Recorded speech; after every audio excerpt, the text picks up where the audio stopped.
Welcome to காசாஸ் channel. இன்றைக்கான வீடியோவில் சளி இருமலை போக்குறதுக்கான இயற்கையான முறையில் கஷாயம் எப்படி செய்கிறது அப்படிங்கிறது தான் நம்ம பார்க்க போகிறோம் ஃப்ரெண்ட்ஸ். இது அந்த காலத்திலேயே நம்முடைய முன்னோர்கள் சொல்லித்தந்த ஒரு முறை தான்.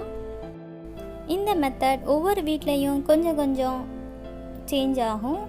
இது எங்கள் வீட்டில் நாங்கள் எப்படி பண்ணுவோம் அப்படிங்கிறது தான் இன்றைக்கான வீடியோவில் உங்களுக்கு நான் ஷேர் பண்ணுறேன்.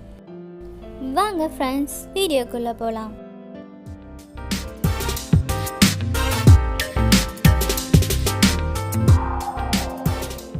இந்த கஷாயம் செய்கிறதுக்கு என்னென்ன பொருட்கள்லாம் தேவை அப்படிங்கிறத பார்ப்போம். இதுக்கு ஓமேல, துளசி, பிளாக் பெப்பர், மஞ்சத்தூள், இஞ்சி, பூண்டு, சீரகம், அப்புறமா 3 கிராம்பு, கொஞ்சமாக சால்ட், அவ்வளோதாங்க. நான் இப்போ சொல்லியிருக்கிற இந்த அளவு பெரியவங்க 2 பேர் குடிக்கிறதுக்கான அளவு நான் சொல்லியிருக்கிறேன். இது உங்கள் குழந்தைகளுக்கு கொடுக்கணும் அப்படின்னா இதற்கான மெஷர்மெண்ட் நான் டிஸ்கிரிப்ஷன் பாக்ஸில் போடுறேன், நீங்கள் பார்த்துக்கிடுங்க. இப்போ எல்லா திங்ஸையும் கொஞ்சம் கொஞ்சமாக போட்டு நம்ம இடிச்சுக்கிடலாம். ஃபஸ்ட்டு நச்சீரகத்தையும் மிளகையும் போட்டு இடிப்போம்.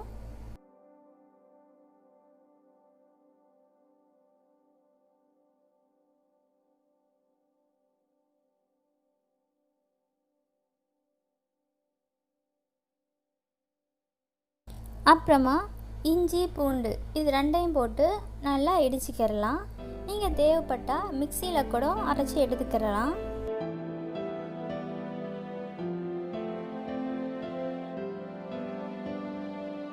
அப்புறமா துளசி இலையையும் ஓம இலையையும் போட்டு நாம் இடிச்சுக்கிடணும். இப்போ இதில் நம்ம கண்டங்கத்திரி, தூதுவளை இந்த லீஃப்களையும் சேர்த்துக்கிடலாம். இங்கே எனக்கு இந்த 2 லீஃப் மட்டும்தான் கிடச்சிச்சு, அதனால் இது 2ஐயும் போட்டு நான் சேர்த்து இடிக்கிறேன். இப்போ நாம் 4 கிளாஸ் தண்ணி ஊற்றி, தண்ணி நல்லா கொதித்த பிறகு இந்த இடித்து வச்ச திங்ஸை நம்ம அதில் போட போகிறோம். 1 கிளாஸ் தண்ணி 200 ml கணக்குங்க. இது நம்ம 2 பேருக்கு இந்த கஷாயம் ரெடி பண்ணுறோம். தண்ணி நல்லா கொதித்த பிறகு அதில் நம்ம இந்த இடித்து வச்ச திங்ஸை போடுறோம்.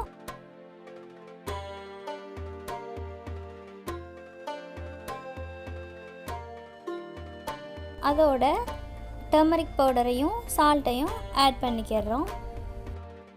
நல்லா கொதித்த பிறகு அப்புறமா இந்த ஃப்ளேமை மீடியமில் வச்சிடணும். வச்சுட்டு மூடி போட்டு ஒரு 2 கிளாஸ் தண்ணி 1 கிளாஸாக வற்றணும். இப்போ நாம் 4 கிளாஸ் தண்ணி ஊற்றிருக்கிறோம். அது 2 கிளாஸ் தண்ணியாக வற்றுற வரைக்கும் நாம் கொதிக்க வைக்கணும். எப்படியுமே ஒரு 20 minutes to half an hour ஆகும் இது ரெடியாக. அந்த காலத்துலேலாம் நம்முடைய முன்னோர்கள் இந்த மாதிரி கஷாயம் தாங்க சளி இருமலுக்கு அவிச்சு குடிப்பாங்க. இந்த காலத்தில் இதெல்லாம் செய்கிறதுக்கு எல்லாருக்கும் நேரம் இருக்கிறதும் இல்லை, அதனால் நோய்களும் மிகுந்துட்டுங்க. இதில் ஒரு முக்கியமான பாயிண்ட் என்னன்னு சொன்னால், சளி இருமல் ஸ்டார்ட் ஆகி லைட்டாக ஸ்டார்ட் ஆகும் போதே இந்த கஷாயத்தை நீங்கள் குடிக்க ஸ்டார்ட் பண்ணிடணும். தொடர்ந்து 3 நாள் குடிக்கணுங்க, அப்போ தான் க்யூர் கிடைக்கும். சளி இருமல் முத்திட்டு அப்படின்னு சொன்னால் இது க்யூர் கிடைக்கிறது கொஞ்சம் லேட் ஆகுங்க. தண்ணி நல்லா கொதிச்சிடுச்சுங்க. இப்போ இதை நம்ம ஃபில்டர் பண்ணி எடுத்துக்கிடலாம். இது பெருசாக காரமாலாம் இருக்காதுங்க. குழந்தைகளுக்கு இதை விட குறைவான டோஸ் தான் நம்ம கொடுக்கணும். அந்த அளவுகளை எத்தனை வயசு பிள்ளைகளுக்கு எப்படி கொடுக்கலாம் அப்படிங்கிறத நான் டிஸ்கிரிப்ஷன் பாக்ஸில் கொடுக்குறேன். இப்போ நான் போட்டிருக்கிற இந்த மெஷர்மெண்ட் எல்லாமே எங்கள் வீட்டில் நாங்கள் ட்ரை பண்ணி பார்த்துட்டு எங்களுக்கு க்யூர் கிடைச்ச மெஷர்மெண்ட் தான். இந்த கஷாயத்துக்கு யூஸ் பண்ணுற இன்க்ரீடியன்ஸோட பெனிஃபிட்ஸ் எல்லாத்தையும் நான் போட்டு விட்றேன், அதையும் பார்த்து தெரிஞ்சுக்கிறேங்க ஃப்ரெண்ட்ஸ். இந்த கஷாயத்தை சளி இருமல் வந்ததும் குடிச்சிக்கலாம் அப்படின்னு நினைக்காம மந்த்லி 2 or 3 times இது நீங்கள் குடிச்சிக்கிட்டேன் அப்படின்னு சொன்னால் சளி இருமல் வராமல் நம்ம தடுக்க முடியும் ஃப்ரெண்ட்ஸ். இது நம்ம குடிக்கும்போது கொஞ்சம் குடிக்கிற சூட்டுக்கு இருக்கணும், ரொம்ப ஆறி இருக்கக்கூடாது. இதில் நாம் 1 tablespoon ஹனி ஆட் பண்ணி அப்படியே குடிக்க வேண்டியதான். குழந்தைகளுக்கு மந்த்லி 1 time கொடுத்துக்கறலாம். ஓகே ஃப்ரெண்ட்ஸ், இந்த வீடியோ ரொம்பவே உங்களுக்கு யூஸ்ஃபுல்லாக இருந்திருக்கும் அப்படின்னு நினைக்கிறேன். நெக்ஸ்ட் ஒரு இன்ட்ரெஸ்டிங்கான வீடியோவில் பார்க்கலாம். தேங்க்ஸ் ஃபார் வாட்சிங்.